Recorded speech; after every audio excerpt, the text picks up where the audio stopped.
বাঙালির সবচেয়ে পছন্দের দেশের নাম ব্রাজিল। আসলে বিশ্বকাপ চলছে, তাই পছন্দের দেশের নামটা শুরুতেই জানিয়ে দিই। বাঙালিকে যদি ভাগ করেন তাহলে অন্তত 50% ব্রাজিল পাবেন আর বাকি 50% আর্জেন্টিনা। হ্যাঁ, আমি জানি আপনারা বলবেন বাকিরা তাহলে কোথায় গেল।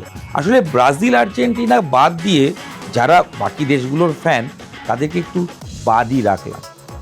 আপনি হয় ব্রাজিল, না হলে আর্জেন্টিনা, এটা শুনেই হয়তো বড় হয়েছেন আপনি আমি। এই ব্রাজিল বিশ্বকাপ অভিযানে নামছে। প্রতিপক্ষ প্রথম ম্যাচে মরক্কো, শক্তিশালী মরক্কো। এই মরক্কোর বিরুদ্ধে ব্রাজিলের নামার আগে বেশ চিন্তা আর অস্বস্তি রয়েছে। কি জানেন চিন্তার নাম? চিন্তার নাম নেইমার। 34 বছর বয়সী এই ফুটবলারকে নিয়ে বেশ চিন্তিত ব্রাজিল টিম ম্যানেজমেন্ট। শুধু কি চিন্তিত? না, ব্রাজিলের নেইমারকে নিয়ে বেশ নাটক চলছে। আসলে ব্রাজিলের এই তারকা ফুটবলারকে পাওয়া যাবে কি যাবে না প্রথম ম্যাচ থেকে, তা নিয়ে একটা অনিশ্চয়তা ছিল। যতক্ষণের প্রতিবেদন আপনাদের কাছে পৌঁছচ্ছে তখনও কিছুটা হলেও থাকছে। যদিও টিমের একাংশ বলছে যে চোট সারছে, পায়ের যে অংশটা ফুলে রয়েছে সেই ফোলা কমছে, আস্তে আস্তে ফিট হচ্ছে। তবে হাড়ির খবর অন্য বলছে। আনসেলোত্তি খুব একটা নেইমারকে নিয়ে খুশি নন। না, প্লেয়ার নেইমারকে নিয়ে বলছি না, তিনি খুশি নন এই নাটুকে নেইমারকে নিয়ে, যে কার্যত মিথ্যেও বলেছেন। না, নেইমার নিজে বলেছেন না তার ক্লাব স্যান্টোস বলেছেন, সেই নিয়ে তর্ক হবে। তবে একটা তো মিসিং লিঙ্ক রয়েছে। নেইমারকে যখন সিলেক্ট করা হয় পরবর্তী সময় দেখা যায় যে ক্লাব ম্যাচ খেলতে গিয়ে সে চোট পেয়েছে। সেই সময় ব্রাজিলের নিজস্ব ক্লাব, মানে ব্রাজিলের দেশের ক্লাব স্যান্টোসের পক্ষ থেকে জানানো হয় চোট খুব একটা গুরুতর নয়, তাই তারপরে তার ফিরে আসা নিয়ে সমস্যা নেই। যদিও যা খবর, ব্রাজিলের টিম ম্যানেজমেন্টে যোগদান করার পর, ব্রাজিল শিবিরে আসার পর নেইমারের চোট পরীক্ষা করে দেখা গেছে যে চোট তার গভীরতা রয়েছে, অর্থাৎ চোটটা মামুলি নয়। এখানেই ব্রাজিলের কোচ আনসেলোত্তি প্রশ্ন তুলেছেন, তিনি কোথাও গিয়ে ক্ষুব্ধও বটে। এই চোট নিয়ে এই লুকোচুরি কেন? চোট থাকলে সেটা তো স্পষ্ট করা উচিত। যে রিপোর্ট পাওয়া যাচ্ছে, একটু রিপোর্টটা আপনাদের সামনে নিয়ে আসি। সেটা খুব একটা স্বস্তির নয়। যদিও মনে করা হচ্ছে শেষ পর্যন্ত তিনি খেলবেন, নেইমার প্রথম ম্যাচে হয়তো নামবেন। তবে বিকল্প বা অন্য একটা ভাবনাও রয়েছে। মরক্কোর বিরুদ্ধে জোর করে নামিয়ে দিয়ে দুশ্চিন্তা বাড়িয়ে লাভ নেই। প্রয়োজনে জার্সি নাম্বার 10 পরে নামুন, অর্থাৎ পরবর্তী ম্যাচ থেকে নামুন। তাড়াহুড়ো করতে গিয়ে বড় বিপদ আসবে না তো? শেষ পর্যন্ত দেখা গেল ছিটকেই গেলেন নেইমার। নিশ্চয়ই এই শব্দটা যখন বললাম আপনাদের 2014 মনে পড়ছে।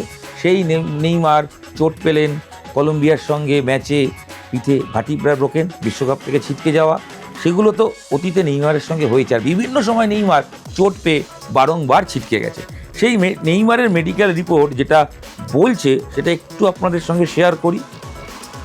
যেটা জানা যাচ্ছে যে নেইমারের স্ক্যান হয়েছে চোটের জায়গায়, সেখান থেকে নেইমারের ভাঙা পেশিতে নতুন টিস্যু গজাচ্ছে, যাকে ডাক্তাররা বলছেন এটা পজিটিভ দিক। তবে বিশ্বকাপ তো আর পাড়ার কোনো টুর্নামেন্ট নয় যে আধফিট নেইমারকে নামিয়ে দেওয়া যাবে। ফলে যেটা হয়েছে সেটা নিয়ে একটা অনিশ্চয়তা তৈরি হয়েছে।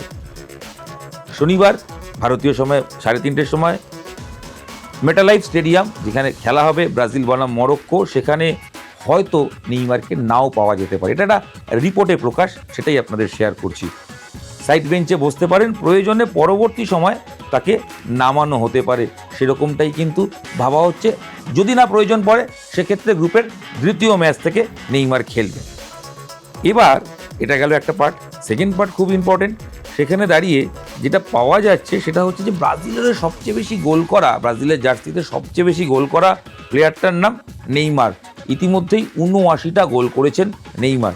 যেই নেইমার 2023 সালের অক্টোবর থেকে চোটে ভুগছিলেন। ACL চোটের কারণে তিনি আন্তর্জাতিক ফুটবল খেলতে পারেননি দীর্ঘদিন। বিশ্বকাপে তার ওপর বাজি ধরেছেন আনসেলোত্তি, কিন্তু কতটা সাফল্য পাবেন সময় উত্তর দেবে।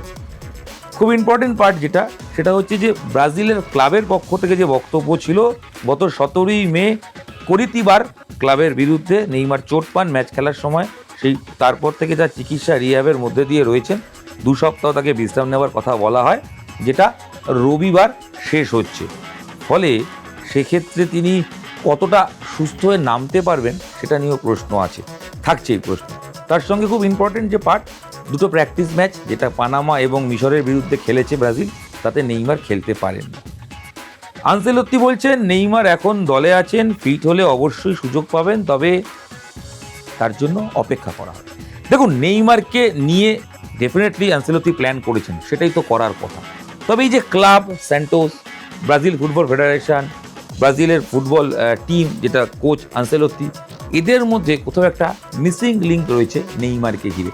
একটা ফুটবলারকে সিলেক্ট করা হলো, কিন্তু চোট নিয়ে প্রপার রিপোর্ট তার ক্লাব দিল না হয়তো, সেই কারণে ঠিক বোঝা গেল না। টিম ম্যানেজমেন্ট এসে দেখছে, তখন পরীক্ষা করে টিম ডাক্তার, যে চোটের গভীরতা রয়েছে, চোটটা খুব মামুলি চোট নয়, সময় লাগবে, রিহ্যাব করতে হবে। ইতিমধ্যেই মাঠে অনুশীলন করছেন নেইমার, প্লেয়ারদের সঙ্গে, দলের সতীর্থদের সঙ্গে রয়েছেন, হালকা গা ঘামাচ্ছেন, বল নিয়ে জাগলিং করছেন, এগুলো তো ঠিক আছে। ওই যে বলছিলাম, বিশ্বকাপ তো পাড়ার টুর্নামেন্ট নয়। এইগুলো করার পরে সম্পূর্ণ 100% ফিট হয়ে নেইমার কবে নামবেন, এই নিয়েও একটা অনিশ্চয়তা থাকছে। ব্রাজিল ফ্যানরা আশাবাদী হবেন, অবশ্যই আমিও চাইব যে দ্রুত তিনি সুস্থ হয়ে প্রথম ম্যাচ থেকেই খেলুক নেইমার, কিন্তু শেষ পর্যন্ত হবে কি না অপেক্ষা করতে হবে। আসলে ব্রাজিলের নেইমার নাটকটা কোচ আনসেলত্তির বিশ্বকাপের আগে একটা অস্বস্তির কারণ বটে। 34 বছর বয়সী এই ফুটবলার ব্রাজিলের জার্সিতে সর্বাধিক বা সর্বোচ্চ গোল করেছেন ঠিকই, তবে বিভিন্ন সময় তার চোট, তার এই যে ইনজুরি, তার ছিটকে যাওয়া টুর্নামেন্ট থেকে লং টাইম মাঠে না থাকা, মানে চোটের কারণেই, সেগুলো বারংবার ভাবায় ব্রাজিল সমর্থকদের। এইবারও তো সেই ঘটনার পুনরাবৃত্তি হবে না, নাকি নেইমার ফিরবেন রাজার মতো, পেলের উত্তরসূরি বিশ্বকাপ জিতবেন কিনা অপেক্ষা করব আপনি, আমি। তবে প্রার্থনা একটাই করুন, আপনি ব্রাজিল ফ্যান যখন, দ্রুত সুস্থ হোক নেইমার, আর এই লুকোচুরির ব্যাপারটা স্পষ্ট হোক, নেইমার কতটা ফিট সেই রিপোর্ট সামনে আসুক। না হলে কিন্তু ব্রাজিল জনতা খুব একটা ভালোভাবে ব্যাপারটা নিচ্ছেন না, কারণ তারা কোথাও গিয়ে ক্ষোভ প্রকাশ করছেন, এটা কেন হবে, ক্লাব অ্যাসোসিয়েশনের মধ্যে সমন্বয় কেন থাকবে না, প্রশ্নগুলো উত্তর আমরাও খুঁজব। ততক্ষণে ব্রাজিল ম্যাচে চোখ থাকবে, নেইমার নামছেন নাকি রিজার্ভ বেঞ্চে বসে দেখছেন, তার অপেক্ষা। তবে প্রার্থনা একটাই, ফুটবলের স্বার্থে, আপনার আমার রাত জাগার স্বার্থে নেইমার দ্রুত সুস্থ হয়ে আসুন। নেইমারকে আমরা দেখতে চাই। বিশ্ব ফুটবলে নেইমারের পায়ের জাদু দেখার জন্য অপেক্ষায় থাকলাম আমরা সবাই। দেখা যাক প্রতীক্ষার অবসান ঘটিয়ে নেইমার কবে মাঠে নামেন। নিউজ 18 বাংলা ডিজিটালে আপনাদের সঙ্গে আমি ইরণ রায় বর্মন ছিলাম। ব্রাজিল ম্যাচে নেইমার স্বস্তি না অস্বস্তি, সেই নিয়ে একটু আলোচনা করলাম। আশা করি আপনাদের ইনফরমেশনগুলো স্পষ্ট করে দিতে পেরেছি।